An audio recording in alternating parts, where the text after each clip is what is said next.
Арменци. Пейо Яворов. Изгнанници клети. Отломка нищожна от винаги храбър народ мъченик. Дечица на майка Рубиня тревожна и жертви на подвиг чутовно велик. Далеч от родина, в край чужди събрани, изпити и бледни в порутен бордей. Те пият, а тънат сърцата им в рани и пеят, тъй както през сълзи се пей. Те пият. В пиянство щат лесно забрави предишни неволи и днешни беди. В кипящото вино щат спомен удави, заспаще дух болен в разбити гърди. Глава ще натегне, от нея тогава изчезна ще майчин страдалчески лик и няма да чуват в пияна забрава за помощ синовна всегдашния клик.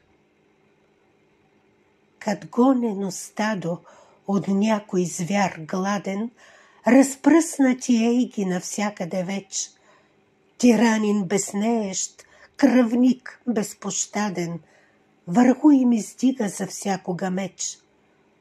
Оставили в кърви нещастна родина, оставили в пламък и бащин си кът, немили недраги в далека чужбина, един в механата открити ме път.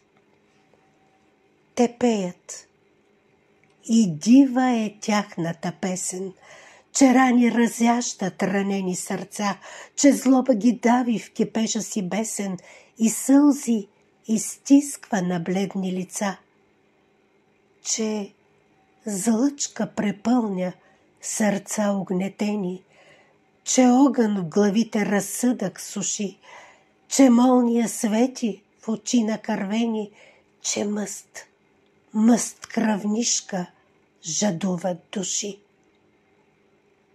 А зимната буря им сякаш приглася, бучи и завива страхотно в нощта и вихром подема, издига, разнася бунтовната песен широко в света. И все по-словещо небето тъмнее, и все по-се мръщи студената нощ, и все по-горещо дружината пее, и буря пригласа с нечувана мощ. Те пият и пеят, отломка нищожна от винаги храбър народ мъченик, дечица на майка Рубиня тревожна и жертви на подвиг чутовно велик. Далеч от родина и боси и голи, в край чужди събрани в порутен бордей. Те пият. Пиянство забравя неволи и пеят, тъй както през сълзи се пей.